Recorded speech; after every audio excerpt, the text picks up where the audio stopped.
Hello. Let's see if it works this time. I had to dive out just before because the connection wasn't good. So if you are joining me today, please say hi and let me know how you are. It'd be lovely to see how people are going, and if people are trying out any of the exercises I've posted, how you found them. Just in case you've not met me before, or if this is the first time seeing what this is about, just a quick introduction.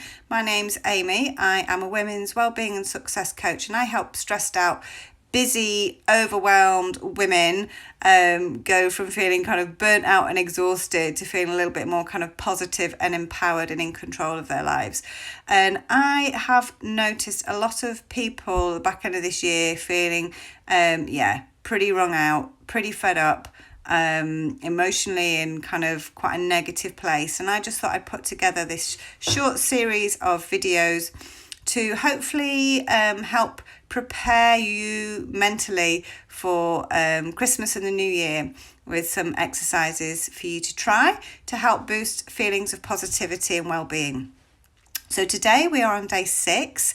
So far we have covered things like gratitude and putting positive events into our life and kind of being very intentional about that and getting out of some habits and routines that we might have got a bit stuck or trapped in. And we've talked about random acts of kindness and taking notice of the things around us, and can't remember now, but go and check them out if you're interested and let me know how you get on if you do any of the activities. That would be great. So day 6 today, and I'm going to talk about something that I'm really passionate about, and that is self-compassion.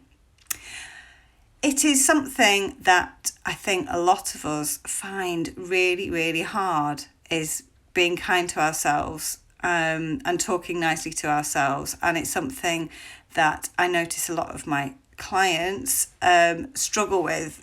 And I struggle with and have struggled with over the years, and it's something that I work on a lot, because that kind of negative voice in our heads is there ready to spring into action at any opportunity when we feel slightly out of our comfort zone, or when we're having a difficult time. It comes along and makes a tough time even tougher.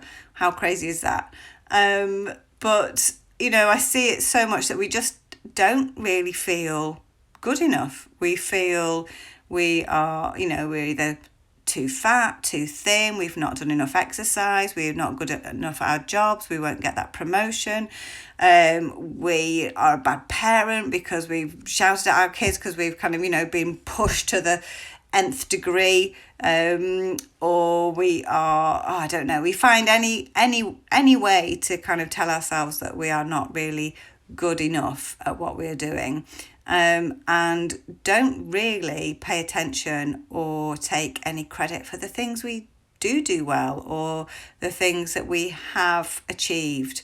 And we wouldn't speak to a friend like that. We wouldn't speak to our best friend like that. And we wouldn't let anyone else speak to us like that, except we speak to ourselves with this voice that is so critical and judgmental and gives ourselves like a really tough time.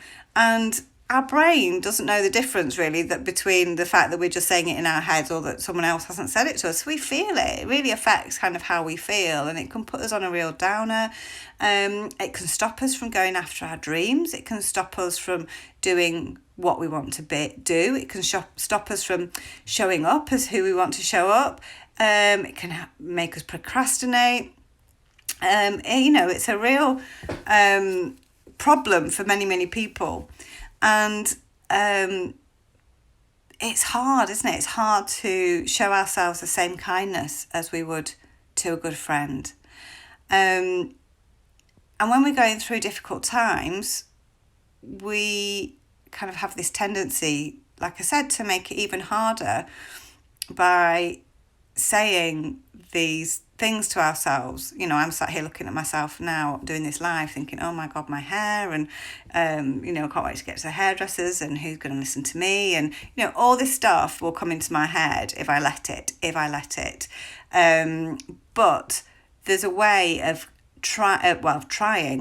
there is a way of beginning to show yourself some self-compassion that is going to help you push down I'm not going to say get rid of, because I think, that's a tall order, but it's just going to help quieten down that voice of the inner critic. And the first step in this, and this exercise is from a lady called Kristen Neff, who, if you haven't heard of her, go check her out for all things self-compassion. She's the queen of self-compassion. There's so much great research on it to show how beneficial it is to our well-being. So check that out. It's Kristen with a K and Neff, N-E-F-F. So go and have a look at her website, because she's got lots of great exercises on there. This is something you want to put more of into your life. But I'm going to give you one to get started. It doesn't take much time. So the first step is about becoming mindful. So thinking of a kind of difficult time that you're having, a negative emotion that you're experiencing, something that you're going through that you're finding a little bit hard, tough or difficult, and that you may be giving yourself a hard time about. We kind of all think, I should be able to cope, I'm not strong enough, why am I the only one who can't deal with this, I should feel better by now. We kind of put all these really high expectations on ourselves, and it is just what it is. So just spend a moment just to become mindful about thinking what is causing you those feelings of negativity or distress or difficulty. And without any judgment or criticism or comparison, anything like that, just say to yourself, this is a moment of suffering, or this is a moment of stress, or this hurts, or whatever it is that you're experiencing. Just name it. Just notice it and name it without any judgment or expectation.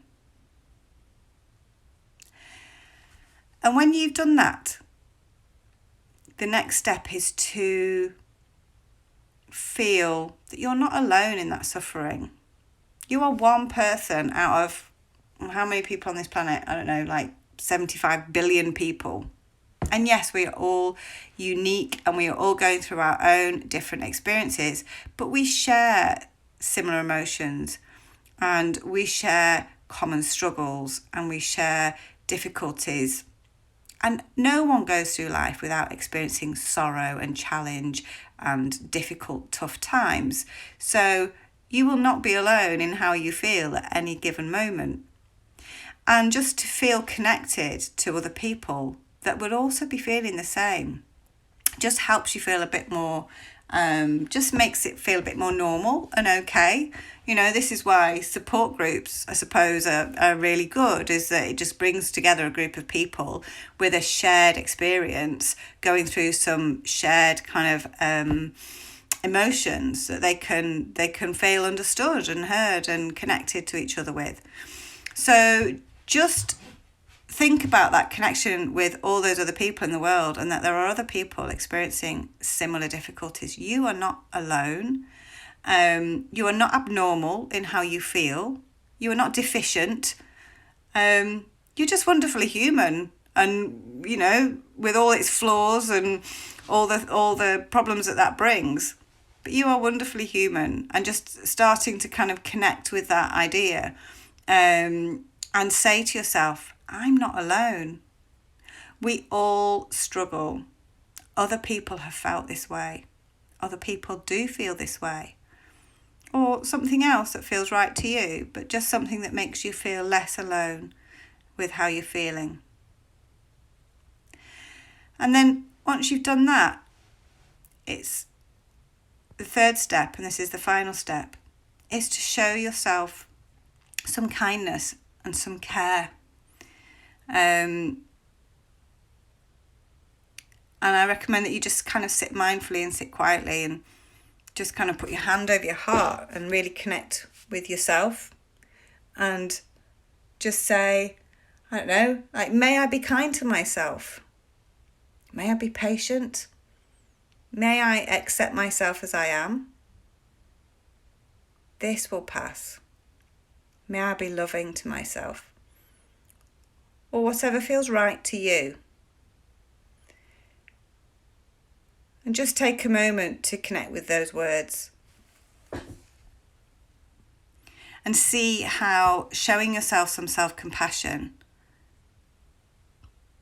giving yourself a break, being loving, as loving to yourself as you would do to your own children or your best friend, can make you feel a bit more hopeful, a bit calmer, a bit more accepting, and hopefully a little bit more positive about the future.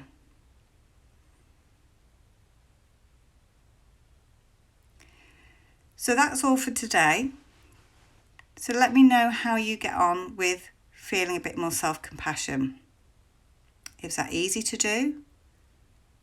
Is it so hard that you can't even utter those words out of your mouth? May I be loving to myself? May I forgive myself? May I be kind to myself? You are enough. Ask for help if you need it. And stop beating yourself up. I could talk for a much longer time on this, but I'm going to leave it there for now. These are only meant to be short videos. So let me know how you get on, and I look forward to speaking to you tomorrow. Bye bye.